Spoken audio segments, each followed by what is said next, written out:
Au Mali, sur les réseaux sociaux, notamment Facebook et TikTok, les influenceurs jouent un rôle de plus en plus important dans la promotion de la paix et la sécurité.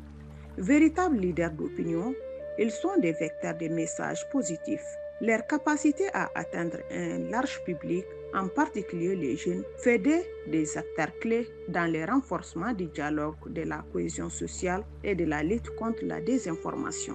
Dans ce reportage, nous vous proposons une immersion dans l'univers de ces influenceurs et leur contribution au retour de la paix et la stabilité au Mali.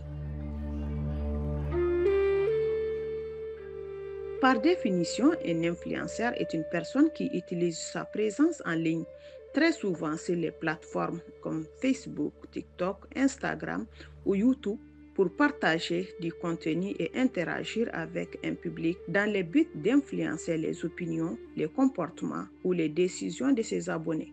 Cette influence peut toucher divers domaines, allant du divertissement à l'engagement citoyen. Mais alors, qui sont les principaux influenceurs maliens engagés pour la paix sur les réseaux sociaux? Sidi Dambélé, un jeune influenceur pour la paix, nous apporte un premier éclairage. On peut retrouver des activistes et promoteurs de vivre ensemble. Nous avons des chroniqueurs radio très influents, des militantes pour la cohésion sociale qui se démarquent sur Facebook, sur TikTok. Des créateurs utilisent des formats dynamiques pour sensibiliser les jeunes. De façon générale, les forces résident dans leur capacité à vulgariser les enjeux de paix. Pour promouvoir la paix, les influenceurs maliens utilisent plusieurs types de contenus, vidéos, live, hashtags. Ces formats souvent très efficaces permettent d'encourager la participation citoyenne, notamment celle des jeunes à la vie politique et sociale.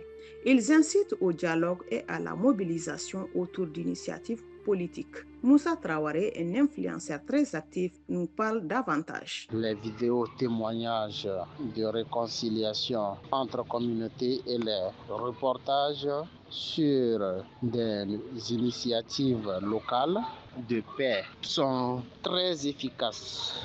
Les contenus éducatifs sur la tolérance et la cohésion sociale adaptés aux langues locales touchent par ailleurs un large public. Les influenceurs jouent également un rôle crucial dans la déconstruction des fausses informations, des discours de haine et des propos extrémistes qui circulent fréquemment en ligne. Cependant, certaines rivalités ou divergences d'opinion entre influenceurs sur la manière d'aborder les questions de paix peuvent constituer un frein à la cohésion recherchée. Fatma Harber, web activiste de Tombouctou, nous explique. La culture de la paix est en péril dans ce pays-là. J'ai l'impression qu'on n'a même pas le droit de parler de la paix. Et lorsque l'idée vous prend de parler de cela, il y a des personnes en ligne, ça peut être des trolls, ça peut être des influenceurs qui sont carrément opposés à cela et qui vont venir vous sortir tout type de commentaires et de messages agressifs, vraiment agressifs. Présente sur les réseaux sociaux depuis seulement 4 ans, Kadiatou Traoré est une jeune influenceuse qui a choisi de s'engager pour la paix à travers ces plateformes. Elle revient sur ses débuts et partage avec nous comment elle a réussi à fédérer une audience de centaines de milliers de followers. J'ai d'abord écouté les préoccupations des jeunes et des communautés. Ensuite, j'ai partagé des messages d'espoir et d'unité.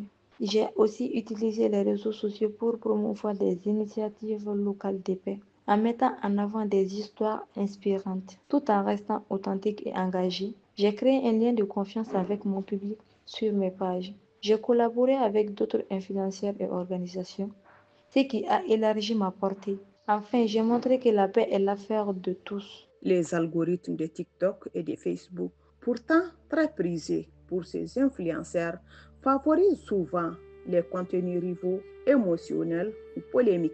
Ce fonctionnement peut reléguer au second plan les publications sur la paix jugées moins engageantes. Sidi Dambélé avance une piste de solution pour contourner cet obstacle. En utilisant des formats dynamiques comme les vidéos courtes, les témoignages percutants et les hashtags ciblés, on peut capter l'attention des algorithmes. À mon avis, le défi reste de concilier sensibilisation sérieuse et adaptabilité vraiment aux tendances numériques pour amplifier notre message. Et comment les jeunes Maliens perçoivent les influenceurs engagés pour la paix? Selon Kadiatou Traoré, les jeunes voient en eux des modèles inspirants et des porte-voix essentiels dans un contexte national marqué par les crises. Globalement, je pense que leur impact est positif, car ils brisent les barrières ethniques et politiques et encouragent le dialogue. Leur engagement redonne ainsi confiance, surtout chez une jeunesse en quête de repères. Malgré leur volonté et leur engagement, les influenceurs maliens font face à de nombreux défis lorsqu'ils s'expriment sur la paix.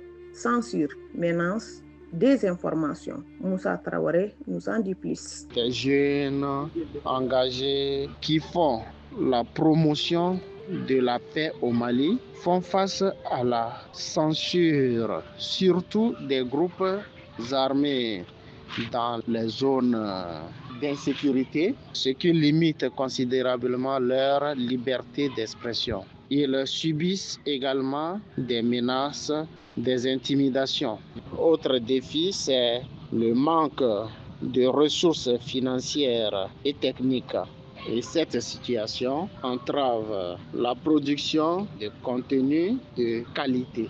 Certains influenceurs sont parfois accusés de simplifier les enjeux et de faire le jeu de certaines récupérations politiques. Mais pour Fatma Harder, ces accusations ne reflètent pas encore une réalité généralisée. À ce moment-ci, je ne pense pas qu'il y ait des risques de récupération de messages de paix. Je ne parle pas des terroristes, je parle de ces deux parties-là qui sont identifiables et connaissables. Ces deux parties-là, il n'y a que de la belligérance. Aujourd'hui au Mali, une chose est claire. Les influenceurs sur TikTok, Facebook ont le potentiel de jouer un rôle crucial dans la promotion de la paix et la cohésion sociale. Leur capacité à mobiliser, à sensibiliser et à inspirer surtout auprès des jeunes fait d'eux des acteurs incontournables dans la lutte contre la désinformation et la diffusion d'un discours fondé sur le dialogue, le vivre ensemble et l'espoir. Ce reportage est produit avec le soutien de journalistes pour les droits humains JDH Mali.